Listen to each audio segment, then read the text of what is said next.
یا ایھا الذین آمنوا، اے ایمان والو، کتب علیکم الصیام، فرض کیا گیا تم پر روزہ. یہ ترجمہ نہ کرو کہ روزے، یہ صیام ہے، مصدر ہے بابے، جیسے قیام، منام.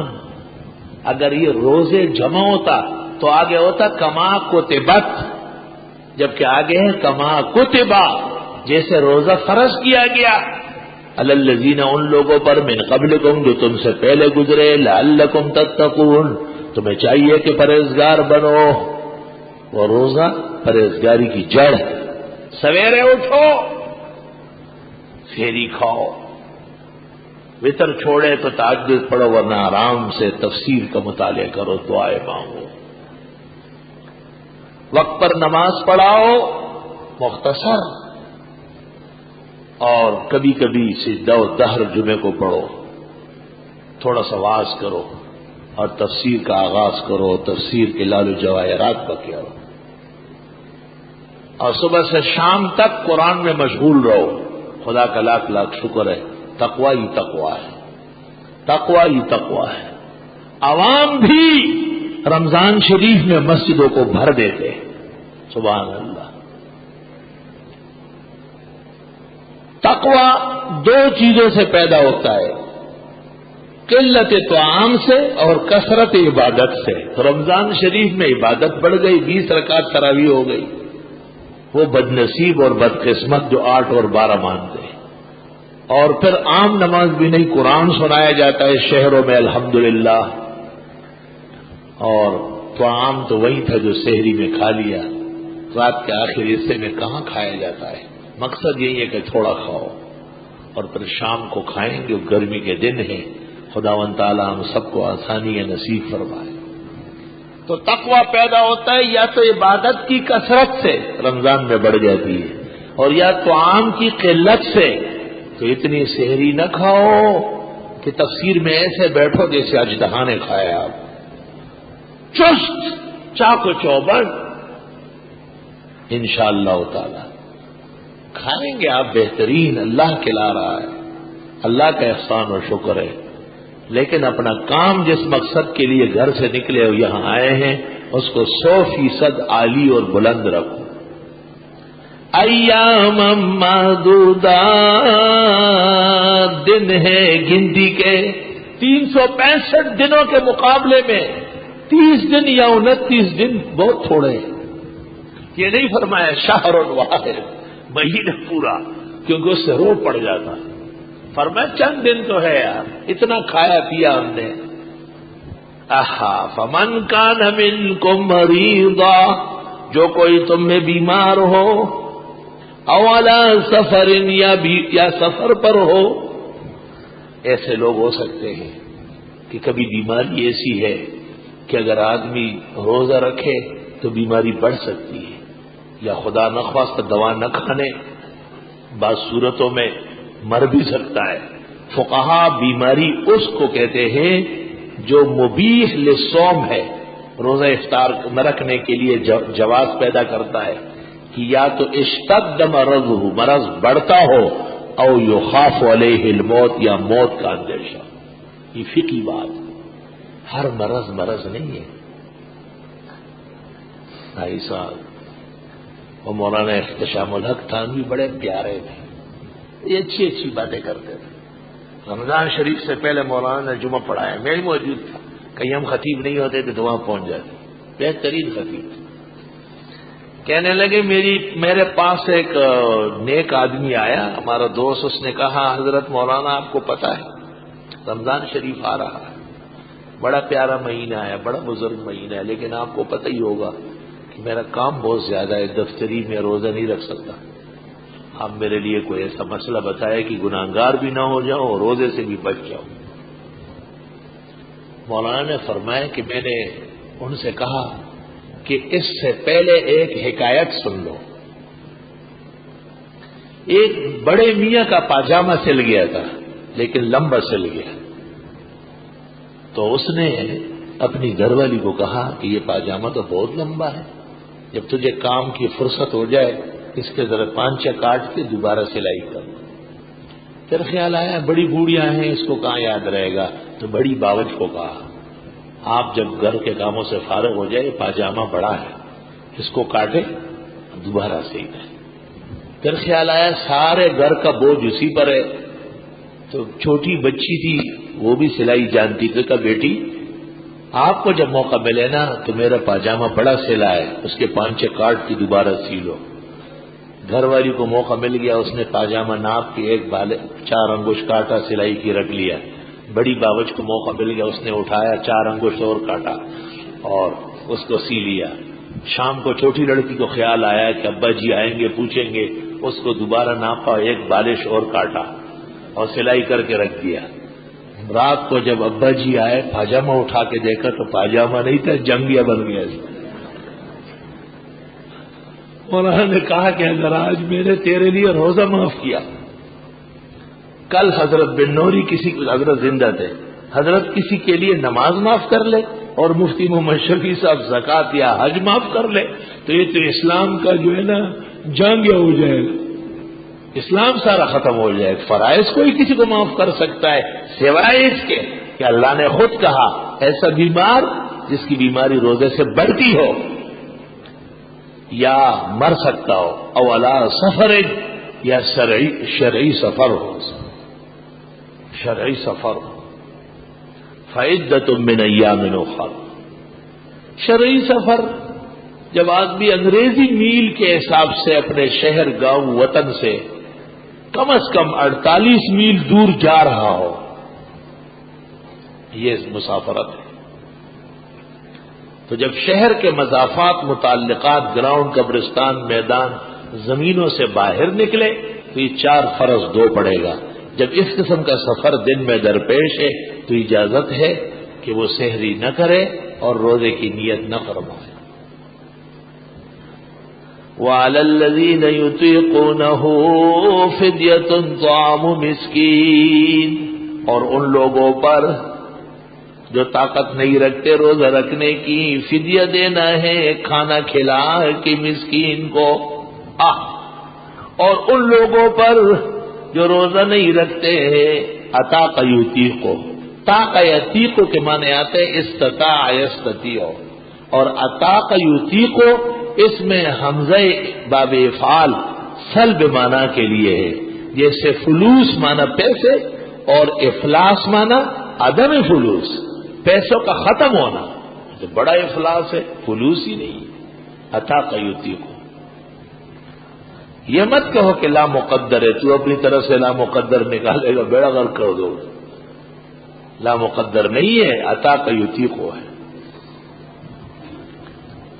جو لوگ روزہ نہیں رکھ سکتے، شیخ فانی ہے، ایسے بوڑھے ہو چکے ہیں، دوبارہ امکان نہیں ہے روزہ رکھنے کا، وہ ہر روزے کے بدلے میں ایک مسکین کو 2 وقت کھانا کھلائے یا 2 مسکین اور ناداروں کو ایک ٹائم کھانا کھلائے، غداء و عشاء، اختیار ہے۔ فمن تطوع خیرا، جو کوئی بھلا کرے خیر سمجھ کر زیادہ ہی کھلائے، فهو خیر له، وہ بہتر ہے اس کے لیے۔ وان تصوموا، روزہ ہی رکھو اے بیمار و مسافر، خیر لکم، بہتر ہے تمہارے لیے، ان کنتم اگر تم جانتے ہو۔ امام العصر، محدث کبیر، آیت من آیات اللہ، فقیہ علی الاطلاق، حضرت اقدس مولانا محمد انور شاہ سے کشمیری دیوبندی نور اللہ مرقدہ فرماتے ہیں کہ یہ آیات ایام بیز اور عاشورہ محرم سے متعلق، ابتدا میں یہ روزے فرض تھے اور اختیار تھا کہ جو رکھنا چاہے رکھے اور جو نہیں رکھنا چاہتے وہ فدیہ دے۔ ایسی صورت میں وعلی الذین یطیقونہ کا معنی ہوگا، اور ان لوگوں پر جو فدیہ کی طاقت رکھتے ہیں۔ شاہ صاحب باب افعال کو بھی میرے خیال سے منظور نہیں کر رہا ہے، نہیں منظور کر رہا ہے، کہتے ہیں وہ استعمال شاذ ہے، قرآن بلیغ ہے، اس میں شاذ کلمے نہیں ہے۔ تفصیلات اچھے طلباء مشکلات القرآن میں دیکھ سکتے ہیں، وہ انشاءاللہ آپ کو ملنا چاہیے انشاءاللہ۔ کسی نے مجھے کہا ہے کہ چھپ گئی ہے مشکلات القرآن علیحدہ یا یتیمت البیان سمیت، اگر ہمایوں مغل کو پتہ ہو تو مجھے بتا دے کہ کس طرح نسخہ آتا ہے اور وہ ہمیں کتنے نسخے دے سکتے ہیں تاکہ ہم رمضان شریف کی خوشی میں تفسیر والوں میں بانٹیں۔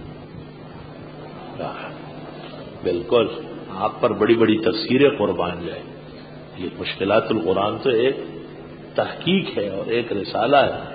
میرا بس چلے تو میں آپ کو روح المعانی، تفسیر کبیر، قرطبی ساری آپ کے حوالے کروں، اور تیرا بس چلے تو سامنے جا کے گلی میں بھیج کے پیسے جیب میں ڈالے۔ شاباش، ومکروا ومکر اللہ واللہ خیر الماکرین۔ خیر سب تو ایسے نہیں ہے، پہلے سالوں میں ایسا ہوا ہے، ایسا تکلیفیں پہنچی ہے بڑی، تمہیں کیا معلوم، بڑی تکلیفیں پہنچی۔ وہ ایسا ایک آدمی نے ان کے لیے عبائیں سلوائی بہترین، انہوں نے کئی دکانداروں کو بیچ دی، انہوں نے ہماری طرف رسی باندھی اور اس پر عبائیں لٹکائی، تو جس نے عبا سلوائے وہ میرے پاس روتا ہوا آیا کہ حضرت 300 روپے کا مل رہا ہے وہاں، میں نے 1200 روپے خالی سلائی کے دیے۔ جھٹکا تو مجھے بھی بہت لگا، تکلیف پہنچی، لیکن اب اس سے تو طلباء کو چھڑانا تھا نا۔ میں نے کہا آپ نے تو ان کو دے دی کہ وہ مالک ہو جائے، وہ پہنے یا بیچے بلا سے تیری۔ علماء اس پر متفق ہے کہ صدقہ و خیرات زکوٰۃ جب مستحق قبول کر لے صدقہ خیرات زکوٰۃ ادا ہوگی، لیکن تکلیف تو بہت پہنچ گئی۔ ایک دوست نے ماچس فیکٹری تھی، تفسیر والوں کے لیے ماچس نکالا، پورا ایک گرس، 12 درجن اس میں ایک، اور ہر طالب کو فضیلت کے دن دے دیا، اور اس کے اوپر احسن العلوم دار الحدیث ومن احسن قولا ممن دعا الی اللہ، لیکن یہ احسنیوں نے تاجر بن کر کے وہ بھی سامنے بھیج ڈالے۔ ہمارے بعض نیک اور غیرتی ساتھیوں نے چٹ پٹ تمام دکانوں سے اٹھوا کے واپس لے۔ توبہ توبہ، بیک نہ تراشید در مجلسے برنجت دلے ہوشمندہ بسے۔ ایک نہ اہل نالائق کی وجہ سے طبقے کے طبقے، قوم کی قومیں بدنام ہو جاتی ہیں۔ شہر رمضان الذی انزل فیہ القرآن، مہینہ رمضان کا وہ ہے جس میں اتارا گیا قرآن۔ خدا کا شکر ہے کہ رمضان بالکل چوکٹ پر کھڑا ہے اور آواز لگ رہی ہے۔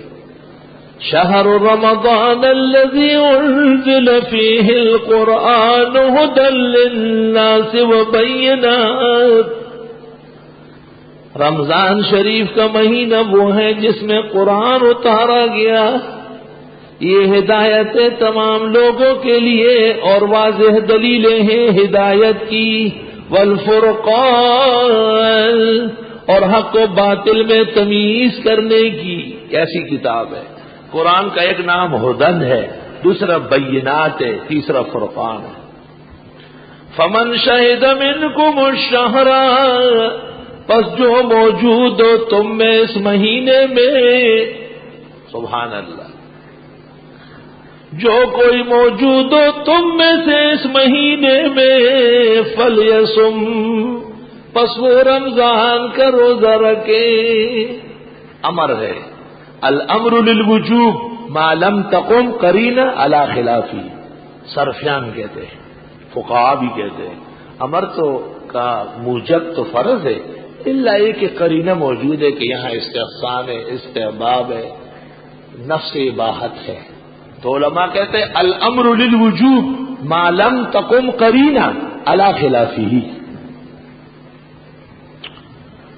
فمن شہدہ، جو موجود ہو اور مسلم ہو، عاقل ہو، بالغ ہو اور شہر میں ہو، اس پر روزہ فرض ہے۔ ومن کان مریضا، اور جو کوئی بیمار ہو، او علی سفر، یا سفر پر، فعدۃ من ایام اخر، بس وہ گنتی پوری کر لے اور دنوں کی، جتنے دن بیمار رہا، جتنے دن مسافر رہا، بیماری اور سفر کی وجہ سے روزہ نہ رکھ سکا، بعد میں رکھے گا۔ دیکھو ذرا، وہاں تو فدیے کا ذکر تھا اور یہاں فرمایا کہ نہ، بس روزہ ہی رکھنا ہے۔ بعض فقہاء و مفسرین کہتے ہیں کہ روزے کا بدلہ روزہ ہی ہے، الا یہ کہ شیخ فانی ہو یا ایسا بیمار ہو جس سے جانور ہونا بظاہر ناممکن ہو۔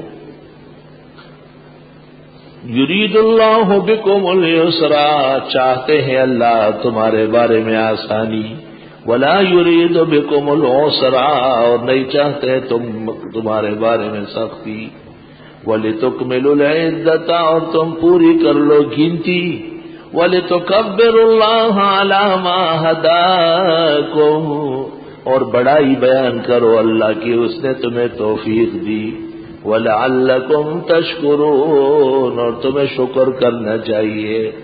رمضان شریف کا مہینہ شکر کا ہے۔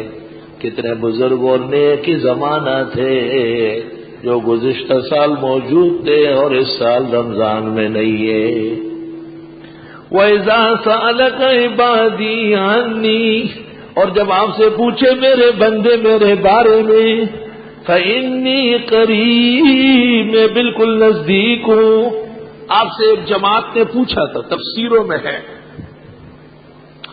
أَرَبُّنَا قَرِيبٌ فَنُنَاجِيهِ أَمْ بَعِيدٌ فَنُنَادِيهِ، رب نزدیک ہے آہستہ پکارے یا دور ہے چلا کے پکارے؟ جب پوچھے آپ سے میرے بندے میرے بارے میں، بس میں بہت نزدیک ہوں۔ اجیب دعوت الداعی، قبول کرتا ہوں دعا کرنے والے کی، اذا دعان، جب وہ دعا کرنے لگے، فلیستجیبوا لی، بس وہ اطاعت کرے میری، ولیؤمنوا بی، ایمان مجھ پر رکھے۔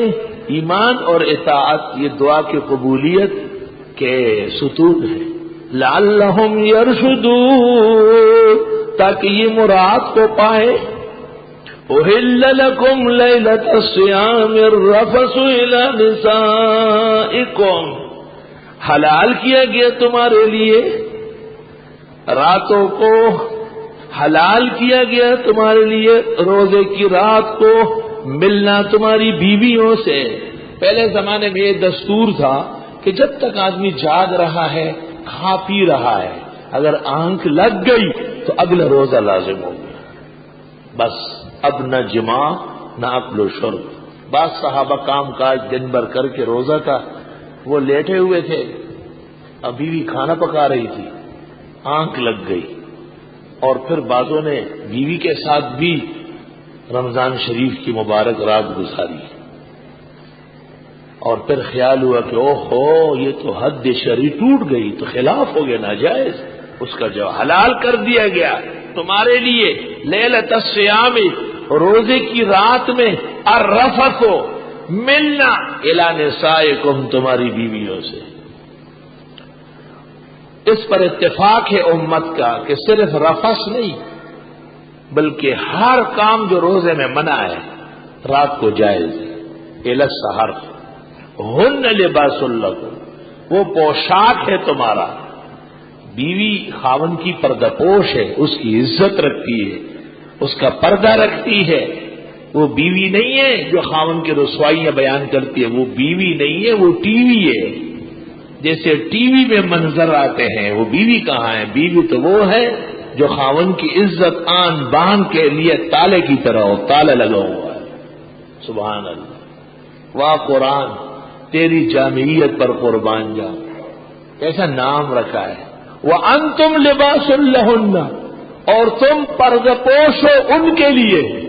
پہلے اس کا ذکر کیا، کیوں؟ عورت ذرا منہ کی کچی ہوتی ہے، تھوڑا سا بھی کوئی ہاتھ پھیرے باتوں میں لائے تو کہتا ہم میرا خاوند بھی ایسا ہے، آئی سمجھ۔ اور خاوند بھی بعض ہوتے ہیں، اس کو کہتے ہیں، پشتو میں کہتے ہیں حجرہ تنبیل، حجرے سجانے والا۔ میری بیوی نے رات کو یہ کہا، میں نے اس کے ساتھ یہ کیا، وہی للو، وہی للو گلو۔ علم اللہ، اللہ جانتے ہیں، انکم کنتم تختارون انفسکم، کہ بے شک تم خیانت کرو گے اپنے ساتھ۔ فتاب علیکم، اللہ نے توبہ قبول کی، وعفان کو معاف کر دیا۔ فالآن باشرون، پس آؤ اور رمضان کی راتوں میں ان سے ملو۔ وابتغوا ما کتب اللہ لکم، ڈھونڈو جو اللہ نے لکھا ہے تمہارے لیے، یعنی اولاد کی نیت سے ملو۔ وکلوا واشربوا، اور کھاؤ اور پیو، حتی یتبین لکم الخیط الابیض، یہاں تک کہ واضح ہو جائے تمہارے لیے سفید داغا، من الخیط الاسود، سیاہ داغے سے، من الفجر، یہ وقت فجر ہو۔ حدیث میں ہے بخاری شریف میں، عدی بن خیار وغیرہ نے آیت کے نزول پر دھاگے لے لیے سفید اور سیاہ، اس کو دیکھتے گئے، فرق نہیں ہو رہا تھا، وہ کھجورے کھاتے گئے، دیکھا تو باہر دن نکلا ہوا ہے۔ حضرت کو کہا آیت میں کہ سفید داغا سیاہ داغے سے علیحدہ نظر آئے، تو پھر میں نے تو سفید داغ و سیاہ کو دیکھتا رہا، آپ نے کہا انک لعریض القفا وانا سمجھ، یہ تو آسمان کے کنارے وہ مراد ہے، آپ کے دھاگے تھوڑا مراد ہے۔ پتہ چلا کہ عربی کا فصیح بلیغ عربی دان بھی قرآن کی بلاغت بغیر حدیث کے نہیں سمجھ سکتا۔ تو ایک ظالم کا یہ لکھنا کہ قرآنی علوم کے لیے بڑی لمبی چوڑی قواعد کی ضرورت نہیں، بلکہ ایک نارمل کنڈیشن کا عربی پروفیسر اس کی تفسیر کا کام بخوبی کر سکتا ہے۔ کذاب و ناشر، کذاب و افاق ہے یہ کہنے والا۔ بڑے بڑے مارکے کے مفسر مار کھا جاتے ہیں۔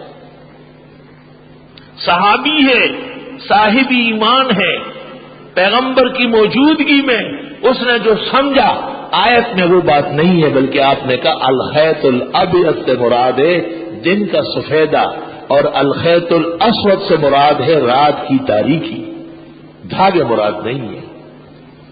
ثم اتموا الصيام الى الليل، پھر پورا کرو روزہ رات تک۔ اہل سنت کہتے رات آتے ہی روزہ افطار کر لو، تعجیل فی الفطور اہل سنت کی شان میں سے۔ اور مغرب کی نماز بھی جیسے ہی وقت داخل ہو، مغرب کی نماز اذان ہو گئی اور جماعت کھڑی ہو جائے، 1.5 منٹ کا فاصلہ، 2 منٹ کا فاصلہ، 3 منٹ کا فاصلہ محدث، غلط، فقہ اور حدیث کا خون کرنا ہے۔ 1400 سال تک علماء اور اکابر کو یہ عقل نہیں آئی، اور یہ رکعتین قبل المغرب کی سازش اور شرارت کرنے والا اس نے یہ 1.5 منٹ اور 1 منٹ کا وقفہ نکالا ہے۔ اتفاق سے کوئی وجہ بن گئی اور دیر ہو گئی تو خیر ہے، یا یہ کہ رمضان شریف میں چونکہ حکم ہے اہل سنت کے ہاں کہ وہ افطار کر کے جماعت کر لے، تو 10-15 منٹ 20 منٹ تک بھی ہو سکتا ہے، لیکن یہ مسئلہ بنے اور بغیر کسی وجہ کے، بغیر رمضان کے سال ہر سال 1 منٹ 1.5 منٹ 2 منٹ 3 منٹ بالکل غلط، فقہ اور حدیث کی خلاف ورزی، قطعاً اس کی گنجائش نہیں۔ ہمارے عزیز دوست حضرت مولانا لدھیانوی کے جانشین پیر طریقت مولانا سعید جلال پوری کو اللہ جزائے خیر دے، انہوں نے جنگ اخبار اسلامی صفحے میں 1-2 گڑچے دے دیے، اور انہوں نے کہا کہ بے بنیاد اور بے اصل ہے۔ الحمدللہ 80% مساجد میں اصلاح ہو گئی۔ ایک بڑے ادارے میں میرا جانا ہوا، وہاں لکھا ہے 2 منٹ بعد جماعت کھڑی ہوگی۔ میں نے کہا انا للہ و انا الیہ راجعون۔ ایک آدمی نے مجھ سے پوچھا یہ غلط کر رہے؟ میں نے کہا ہاں غلط کر رہے۔ کہا آپ سے کم مولوی ہے؟ میں نے کہا مفتی محمد شفیع صاحب سے زیادہ یا کم ہے؟ کہنے لگا نہیں ان کا تو بیٹا ہے۔ میں نے کہا مفتی صاحب کے زمانے میں یہ لکھا ہوا؟ کہا نہیں۔ میں نے کہا پتہ چل گیا کہ اس میں غلطی ہو رہی ہے، اس میں غلطی۔ وہ مفتی اعظم تھے، وہ دارالعلوم دیوبند کے استاذ تھے، اکابر علماء کے استاذ تھے، پوری زندگی انہوں نے گزاری، کبھی بھی یہ نہیں لکھا ہے کہ 2 منٹ اور 3 منٹ بعد جماعت ہوگی، خلاف شرع و خلاف فقہ۔ چنانچہ بعض ماہناموں نے جیسے الخیر خیر المدارس نے اس پر لکھا ہے کہ یہ وقفہ بغیر رمضان کے کرنا یہ یہود اور روافض کے ساتھ مشابہت ہے، کیونکہ روافض کے ہاں 15 منٹ بعد وقت داخل ہوتا ہے۔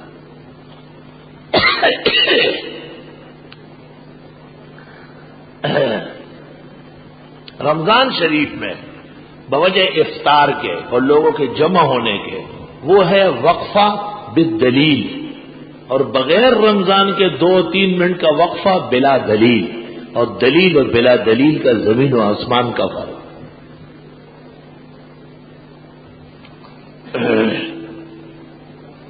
ثم اتموا الصيام الى الليل، پھر روزہ پورا کرو رات تک۔ اشارہ ہے کہ رات آتے ہی مغرب کا وقت داخل ہے، اور فقہاء نے لکھا ہے کہ پہاڑ کے اوپر مغرب نہیں ہوگی، سورج نظر آ رہا ہے، اور پہاڑ کے نیچے مغرب ہوگی، رات ہو گئی۔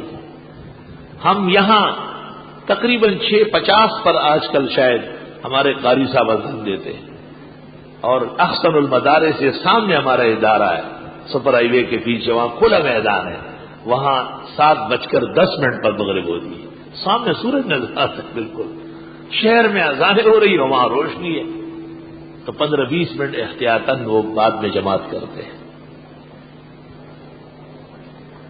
وَلَا تُبَاشِرُوهُنَّ، بیویوں سے نہ ملنا رمضان کی راتوں میں بھی، وہ جو اجازت آ گئی، وَأَنْتُمْ عَاكِفُونَ فِي الْمَسَاجِدِ، اور تم اعتکاف میں ہو مسجدوں میں بیٹھ کر۔ رمضان کے اخیر میں اعتکاف کا ذکر ہوا کیونکہ آخری عشرے میں اعتکاف سنت ہے۔ ہر مسجد میں اعتکاف ہو سکتا ہے جس میں نماز کا نگانا ہو۔ حنفیہ کے نزدیک جمعہ ضروری نہیں ہے، جمعے کے لیے معتکف کا نکلنا جائز ہے۔ تلک حدود اللہ، یہ خدا کی حدیں ہیں، فلا تقربوها، قریب بھی نہ جانا۔ کذالک یبین اللہ آیاتہ للناس، یوں بیان فرماتے اللہ احکام لوگوں کے لیے، لعلہم یتقون، ان کو پرہیزگار بننا چاہیے۔ شروع میں بھی تتقون، اخیر میں بھی، اول آخر تقوی ضروری ہے۔ اب وہ چوتھا قاعدہ کہ ملک میں رشوت نہ ہو، حرام خوری نہ ہو، افسران رشوت خور نہ ہو۔ وَلَا تَأْكُلُوا أَمْوَالَكُمْ بَيْنَكُمْ بِالْبَاطِلِ، نہیں کھاؤ مال ایک دوسرے کا آپس میں ناحق طریقوں سے۔ وَتُدْلُوا بِهَا إِلَى الْحُكَّامِ، اور پہنچاتے ہو مال حاکموں تک۔ سنو بات سنو، تدلو ادلا یدلی، دل وہ کہتے ہیں بوکے کو، کیا کہتے ہیں؟ بوکا، اردو ہے، بوکا ڈول، بوکا ڈول جو کنویں پر بندہ ہوتا ہے، نیچے جاتا ہے بڑھ کے آتا ہے، اس کو آپ آسانی کے لیے ڈول کہتے ہیں، پشت میں کہتے ہیں بوکا۔ اب بات سنو، حاکموں کو، افسروں کو، حکمرانوں کو رشوت دینا ایسا ہے جیسے کنویں میں پانی ڈالنا۔ تو کنویں سے پانی نکالنے سے کنواں اچھا ہوتا ہے یا پانی ڈالنے سے کنواں اچھا ہوتا ہے؟ کنویں میں جب پانی باہر سے آئے گا تو کنواں سڑ جائے گا، برباد ہو جائے گا، اور جب کنویں سے پانی بہے گا تو کنواں بہترین شیرین پانی کا ہوگا۔ کیا فصاحت و بلاغت ہے! فرمایا مت پہنچاؤ مال حاکموں تک جیسے تم کنویں کے اندر واپس پانی پھینک رہے ہو۔ لِتَأْكُلُوا فَرِيقًا مِّنْ أَمْوَالِ النَّاسِ، تاکہ کھا لو ایک حصہ لوگوں کے مال کا بالإثم، گناہ کر کے، وَأَنْتُمْ تَعْلَمُونَ، اور تم جانتے ہو۔ وہ چاروں قاعدے جو السیاست المدنیہ، ملک کی آبادی کے لیے ضروری ہے، 4 صوبے ہیں اور 4 قوانین نافذ کر لو، پھر دیکھو کہ اس میں کوئی کڑی یا کوئی نڈا غلط سلط حکمرانی کر سکے۔ وبہذا القدر نکتفی اليوم وللہ الحمد اولا وآخرا۔